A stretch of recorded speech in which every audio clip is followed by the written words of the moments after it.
좋은 아침입니다. 문목사의 1분 묵상, 오늘 열왕기상 22장입니다. 아람과 북왕국 사이에 전쟁이 없이 3년이 흐릅니다.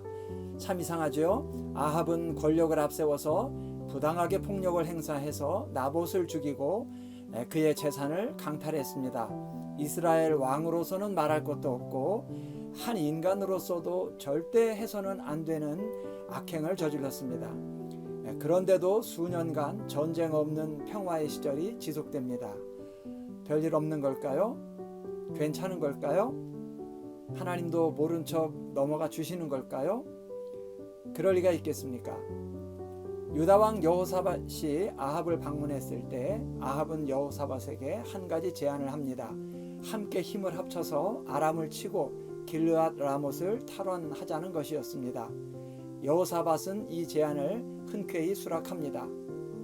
늘 불화 가운데 있던 남북의 두 왕이 손을 잡고 이방에 선제 공격을 하겠다 하는 것은 매우 이례적인 일입니다. 이 전쟁은 아합을 심판하기 위한 전쟁이라 해도 지나친 말이 아닙니다.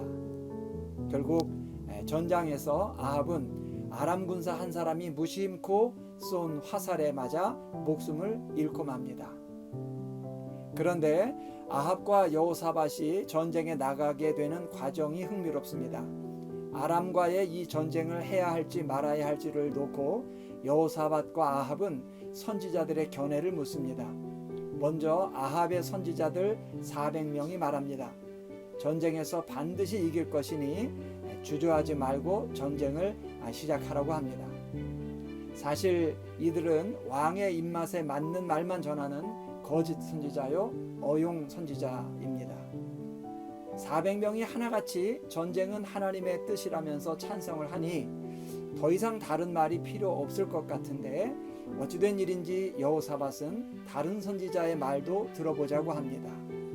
아합은 반대했지만 여호사밧의 강청에 못 이겨 결국 미가야를 호출하게 됩니다. 미가야는 참 선지자입니다. 그는 천상의 어전 회의에 참석해서 하나님의 뜻을 정확히 파악한 선지자입니다. 당연히 반대 의견을 미가야는 내놓습니다. 전쟁에 나가면 죽게 될 것이라고 말합니다. 그러나 미가야의 의견은 묵살되고 불길한 예언을 했다는 죄목으로 아합은 미가야를 투옥합니다.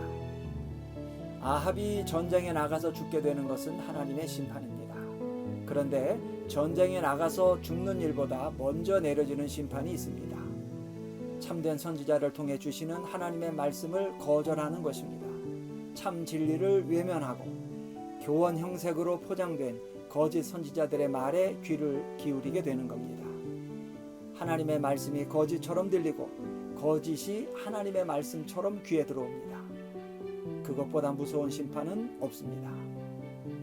바라기는 이런 일이 우리 삶에 일어나지 않도록 비진리와 거짓에 미혹되지 않도록 하나님의 말씀을 하나님의 말씀으로 들을 수 있는 지혜와 분별이 늘 우리에게 있도록 기도와 겸손과 순종 그리고 가난하고 낮은 마음으로 살아야 하겠습니다. 감사합니다.